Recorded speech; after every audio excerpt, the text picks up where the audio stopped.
अस्सलामुअलैकुम नाजरीन, hi tech TV news के खबरनामे में आपका खैर मकदम है। मैं हूं जैनब गजाली। नजर डालते हैं आज की अहम खबरों पर। तेलंगाना कानून साज कौंसिल के चेयरमैन गुट्टा सुकेंद्र रेड्डी की सालगिरह की तकरीबात शानदार तरीके से मुनक्कद की गई। बीआरएस पार्टी के वर्किंग सदर केटीआर, साबिक वज़रा हरीश राव और बिमला प्रशांत रेड्डी ने इन्हें फोन पर मुबारकबाद दी। इसके अलावा हैदराबाद में इनकी रिहाइश गाह पर deputy chairman Banda Prakash, MLC MG Prabhakar Rao, Bhanu Prasad Rao, साबिक एमएलए भास्कर राव, मुखन्ना के secretary doctor Narasimha Jariyulu, BRS LP secretary Ramesh Reddy, Nalgonda के जिले के सरबराह, कायदीन, मद्दाहों, रिश्तेदारों और खैर खाहों, कारकुनों, अमला और दीगर ने गुट्टा सुकेंद्र रेड्डी को इनकी पैदाइश पर मुबारकबाद दी।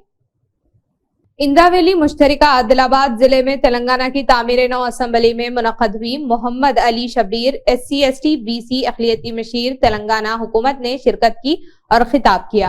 तेलंगाना की हुकूमत जो सोनिया अम्मा ने दी है वो हुकूमत है जो राहुल गांधी की क़ियादत में चल रही है। इंद्रावैली कांग्रेस पार्टी के लिए, रेवंत रेड्डी के लिए बहुत खुशकिस्मत जगह है, इसीलिए हमने यहाँ से पार्लिमानी मुहिम शुरू की है कि आप किसी भी हद तक लड़ सकते हैं। इन्होंने कहा कि ये वो सरजमीन है जहां लड़ा और अपना हक जीता है। आज कैप्टन उत्तम कुमार रेड्डी, वजीर आबपाशी, खुराक और शहरी सप्लाईज ने केरला के एक वफद से मुलाकात की, जिसकी सरबराही केरला के वजीर बराए शहरी सप्लाई श्री अनिल कर रहे थे। इन्होंने पीडीएस की तकसीम के लिए केरला हुकूमत को तेलंगाना सिविल सप्लायर्स कॉरपोरेशन के जरिए उबले हुए चावल और मिर्चों की फरोख्त के अमकान पर तबादला ख्याल किया। Drugs control administration DCA Telangana ने तेलंगाना और आंध्र प्रदेश में वाक़ मुख्तलिफ ब्लड बैंक्स, ब्लड सेंटर्स में गैर कानूनी इंसानी प्लाज्मा और पूरे इंसानी खून जमा करने और मुख्तलिफ इदारों को गैर मजाज जखीरा करने और फरोख्त करने के एक रैकेट का पर्दाफाश किया। हेमो सर्विस लेबोरेटरीज ने बताया कि एक फर्म मुख्तलिफ ब्लड बैंकों, ब्लड सेंटर से गैर कानूनी तौर पर human plasma, whole human blood और ह्यूमन सीरम इकट्ठा कर रही है और भवानी नगर, मूसापेट, मेचल, मलका जिगरी में वाक़ अपार्टमेंट रिहायशी इमारत में गैर मजाज जखीरा कर रही है।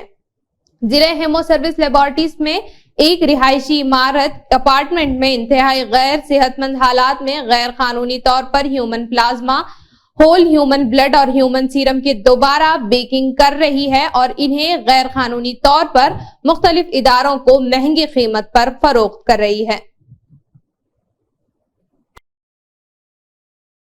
MD सुदर्शन रेड्डी ने ORR 2 ओहदेदारों को हुक्म दिया कि प्रोजेक्ट में जो आबी ज़खायर तामीर के आखिरी मरहले में पहुंच चुके हैं, इनको जल्द अज जल्द मुकम्मल करें और इन्हें इस मौसम गर्मा तक मुकम्मल तौर पर दस्तयाब किया जाए। जुम्मा के रोज इन्होंने राजेंद्र नगर हल्का इंतखाबात में कसमतपुर, मंचिरुविल्ला, भेगारीगुड़ा, कुंदमगुड़ा, वृंदावन कॉलोनी, एराकुंटा, अब्यूदी नगर और गुंडीपेट में ORR प्रोजेक्ट 2 पैकेज 2 के तहत कई आबी ज़खायर का दौरा किया। आबी ज़खायर के दाखिले और आउटलेट की जांच की गई। डिस्ट्रीब्यूशन लाइनों और नई आबी ज़खायर से मुस्तफिद होने वाले इलाकों की तफसीलात दरियाफ्त की गई। इन्होंने बखिया डिस्ट्रीब्यूशन लाइनों और दीगर कामों को मुकम्मल करके रवां मौसम गर्मा में 100% वाटर सप्लाई फराहम करने का हुक्म दिया है। तेलंगाना रियासती पंचायत राज और महकमे देही तरक्यात रोजगार गारंटी स्कीम के निफाज के 18 साल मुकम्मल होने और 19वें साल के करीब पहुंचने की मुबारक मौके पर हमारे तेलंगाना रियासत के चीफ मिनिस्टर रेवंत रेड्डी और इज्जतमाब पंचायत राज और देही तरक्की के वजीर सीतक्का ने इसी तरह इस स्कीम में काम करने वाले तमाम मुलाजिमों को दिली मुबारकबाद पेश की। इसी तरह रियासती दफ्तर में यौम इफ्तिताम मनाया। इस मौके पर खिताब करते हुए अहदेदारों ने national rural employment guarantee day के मौके पर तमाम रोजगार गारंटी अमले को नेक ख्वाहिशात का इजहार किया। National rural employment guarantee act 5 सितंबर 2005 को कानून में नाफिज हुआ था। इसका इफ्तिताह 2 फरवरी 2006 को यूपीए के इस वक्त की चेयरपर्सन मिसेस सोनिया गांधी और इस वक्त के वजीर आजम जनाब मनमोहन सिंह ने बंदलापल्ली गांव, नारेला मंडल, अनंतपुरम जिले, मुत्तहिदा रियासत आंध्र प्रदेश में किया था। इन्होंने कहा कि सबसे पहले एक मजदूर के खानदान के लिए एक जॉब कार्ड ऑनलाइन प्रिंट किया गया और रोजगार की गारंटी स्कीम कौम के लिए वक्फ की थी। आज एक मुल्जिम जिसका नाम विदानो सुनील वल्दशूरी था, जो कुतुबुल्लापुर रंगारेड्डी खम्मम का रहने वाला है, जो गो रूल इंडिया प्राइवेट लिमिटेड के नाम से इश्तिहारी एजेंसी की नुमाइंदगी करता था और एक मिल्कियती फर्म गो रूल इंडिया को धोखाधड़ी के केस में गिरफ्तार किया गया और धोखाधड़ी के केस में इसको जेल में पुलिस ने डाल दिया है। नाइट एचबी मुजरिम को चैतन्यपुरी पुलिस ने गिरफ्तार कर लिया और अदालत के सामने पेश किया। 2 फरवरी 2024 को रात को मुजरिम को एचबी पुलिस ने गिरफ्तार किया, जिसने श्री बर्मारंभा और मल्लिकार्जुन स्वामी मंदिरों अलकापुरी कॉलोनी में चोरी का इर्तिकाब किया था। जब वो जिला रंगारेड्डी के चैतन्यपुरी बस स्टॉप के करीब मशकूक हालत में घूम रहा था, तब इसको गिरफ्तार किया गया।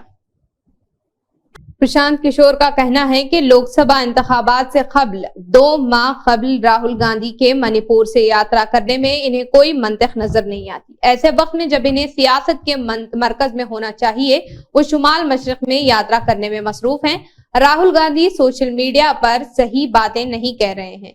इन्होंने कहा कि नीतीश कुमार के साथ बीजेपी का इत्तेहाद करना एक खतरनाक इक़दाम हो सकता है। Health point medical shop Mir Chowk से एक नामालूम लाश बरामद हुई है। जराये के मुताबिक इसका ताल्लुक याकूतपुरा इलाके से है। इंस्पेक्टर मीर चौक से दरख्वास्त है कि अगर कोई इसके बारे में जानता हो तो बराए करम पीएस मीर चौक को मालूमात दे। ऑटो बरादरान ने साबिक वजीर हरीश राव से अपनी शिकायत का इजहार किया। हुकूमत के फैसलों से ऑटो ड्राइवर्स गमजदा हैं। ड्राइवर्स ने साबिक वजीर हरीश राव से कहा कि वो इनकी हिमायत करें और इनकी तरफ से लड़ें। भद्राधारी सीताराम स्वामी से मिलने के बाद ऑटो ड्राइवर्स ने हरीश राव के पास पहुंचे और अपने गम का इजहार किया। हरीश राव ने यकीन दिलाया है कि कोई फिक्र ना करे, वो हुकूमत को गिराएंगे ताकि आपको इंसाफ मिले।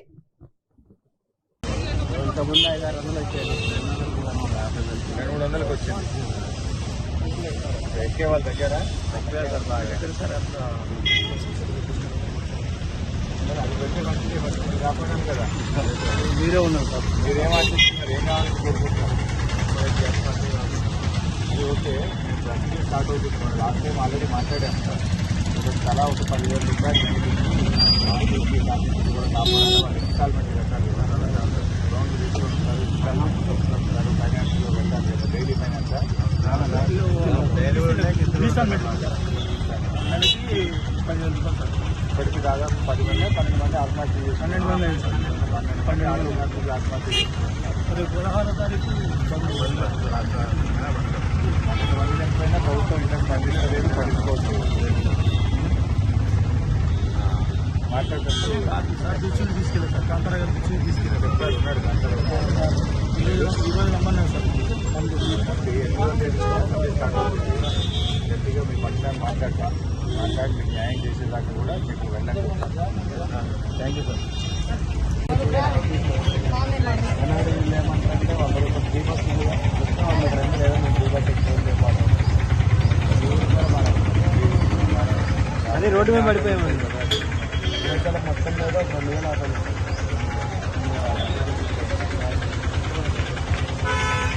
రోడ్డు మీద సర్వీస్ తిరిగే బండ్లు కూడా ఇబ్బంది అవుతుంది. వాళ్ళ పరిస్థితి వారానికి ఒక 2 ట్రిప్పులైనా పడేది సార్. ఇప్పుడు ఒక ట్రిప్ కూడా పడట్లా. వారానికి 2 ట్రిప్పులైనా పడేది మాకు. అది శనివారాలే మాకు సర్వీస్ ఉండేది. అలాంటిది కూడా ఒక ట్రిప్ కూడా పడట్లా మాకు ఫ్రీ బస్సుల వల్ల. ప్రతి ఒక్కళ్ళు వస్తున్నారు, బస్సు ఫ్రీ అంటున్నారు, వెళ్ళిపోతారు. మా ఆటోకి వచ్చి కూడా ఫ్రీ బస్సే ఫ్రీగా ఉంటుంది కదా, ఆటోకి 10 రూపాయలు ఇస్తాం వస్తుంది. ఇక తప్పదు మా పరిస్థితి. 8వ తేదీ నుంచి అసెంబ్లీ స్టార్ట్ అవుతుంది.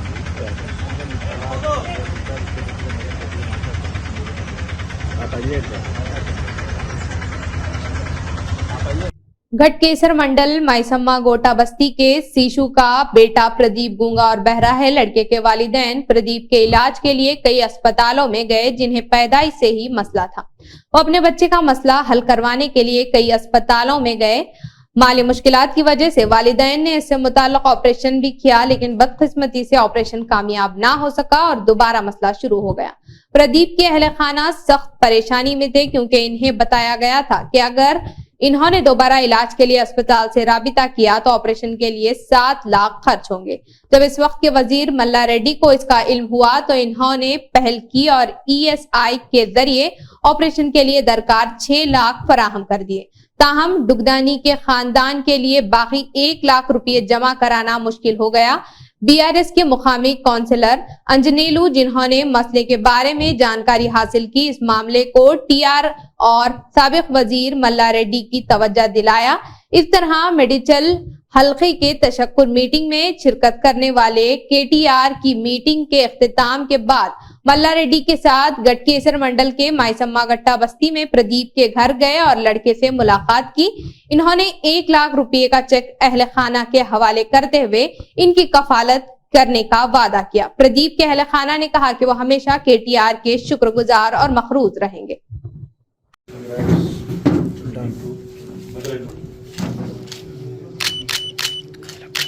So 6 plus 1.5, 7.5 तो नहीं था ये।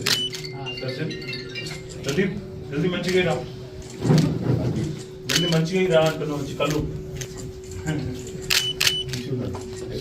మంచిగా కొంచెం బాబు టెన్షన్ వాడు ఆల్ ది బెస్ట్ అని ఎంతమంది పిల్లలు ముగ్గురు మిగతా వాళ్ళు స్కూల్కి పోయిందా ఆయన మంచిగా నీకు ఇద్దరు ఎప్పుడు నీ కొడుకు మంచిగా అయినాక అప్పుడు తీసుకెళ్ళి మళ్ళా రెండు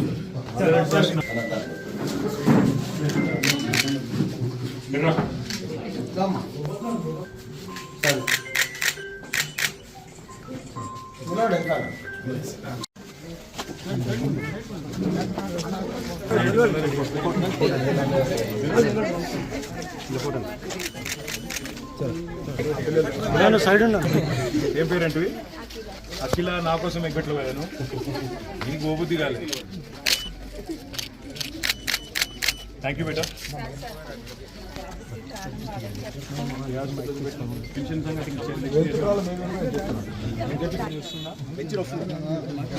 ఎంతమంది పిల్లలు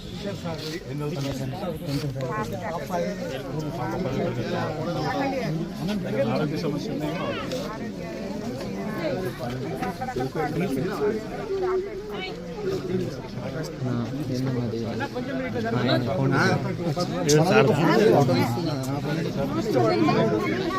అవసరం లేదు పెన్షన్ వస్తుంది కేవలం వ్యాపారం చేద్దాం వ్యాపారం పెడుతున్నాం ఓకే బదనాయుడు సార్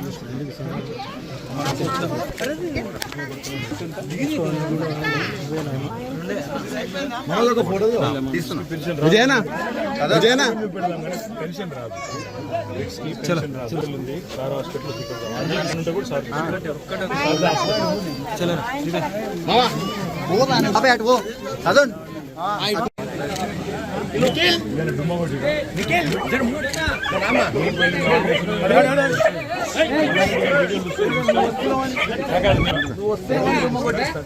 ఫేవరెట్ డైలాగ్ చెప్పకూడదు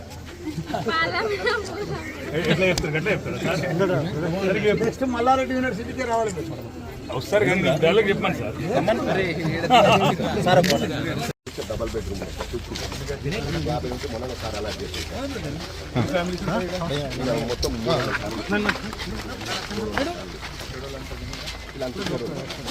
మొత్తం గుట్టకు స్టోన్ వద్దరి మొత్తం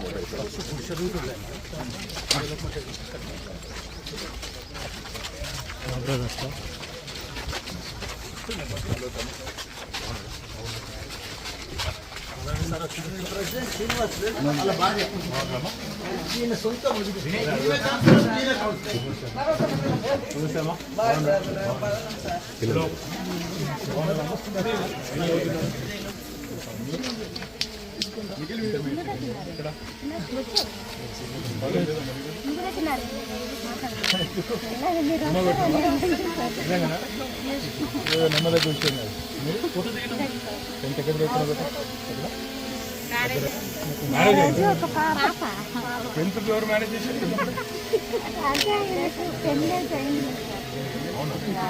మీరు ఏం పేరు దివ్య ఏమే పేరేంటి పెట్టాడు మంచిగా ఉంది హలో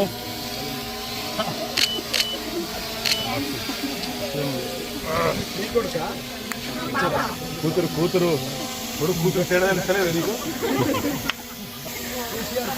ఆమె కాదు ఎక్కడికి మరి పాప కూడా పుట్టింది ఇంకెప్పుడు పెడతావు తీసుకో పాప ఏం పేరు పెట్టు ప్రంతిక అంటే ఏంటి ప్రంతిక అంటే పేరు మీనింగ్ తెలియకుండా పెట్టేసినా పాపని అంటే ఏజ్ ఎంత పాప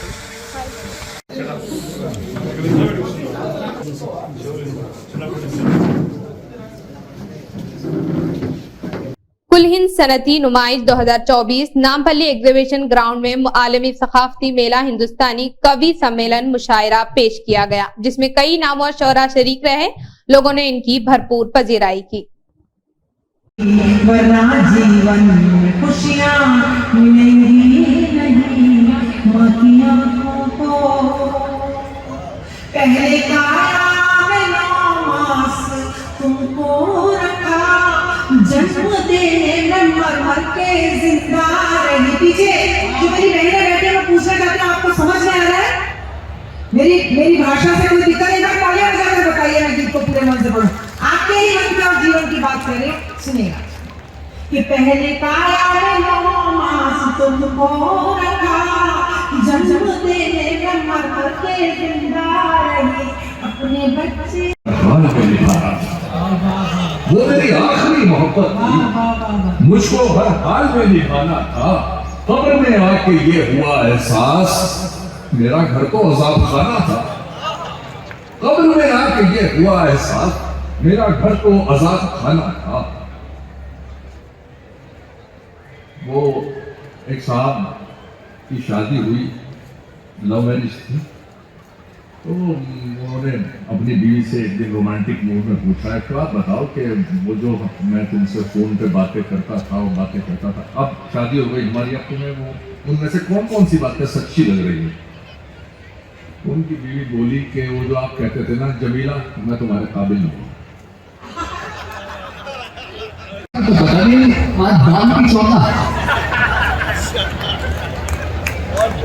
अच्छा, जब उन्होंने हिसाब दिलाया तो मेरी वाइफ ने उनके लिए कहा कि आप इन्हें अंडा करी तो खिला सकते हैं, मेरी आइडिया अच्छा है। तो अंडा करी बनाने के बाद उनके सामने पेश की। अंडा करी को देखकर उनके चेहरे में तासुरात देख के बड़ा अफसोस हुआ, क्योंकि हम तो सोच रहे थे आज खुश हो जाएंगे मेहमान, लेकिन उन्हें एसिडिटी बनती थी या डॉक्टर ने मना कर रखा था या कोई और मामला था। तो उनके चेहरे के तासुरात देखकर अंडा करी से वो बड़ा पीछे को हट गए। तो यहाँ से 4 दूसरे गुल रहमान साहब कि अंडा करी को देखकर मेहमान ने मुस्कुराता हुआ शोक मंजर में, प्यार की खुशबुओं का, प्यार की खुशबुओं का समंदर हूँ मैं, मुस्कुराता हुआ शोक मंजर हूँ मैं, जानती हूँ कि तू मेरी तकदीर है। मस्ती, आइसक्रीम और बाकी अम्यूजमेंट्स, उसके साथ साथ हमारे सिल्वर स्पॉन्सर्स हैं handloom and handicraft FunFair, Mridul textiles, Bajaj textiles, reliable impacts, Ankit studio, UP handicraft, bronze sponsors Deepika Lucknow Goods, Tusam and Company, MJ Electrical Contractors, and finally our transportation partners, Noori Travels. Iftikhar साहब का बहुत बहुत शुक्रिया उसके लिए भी।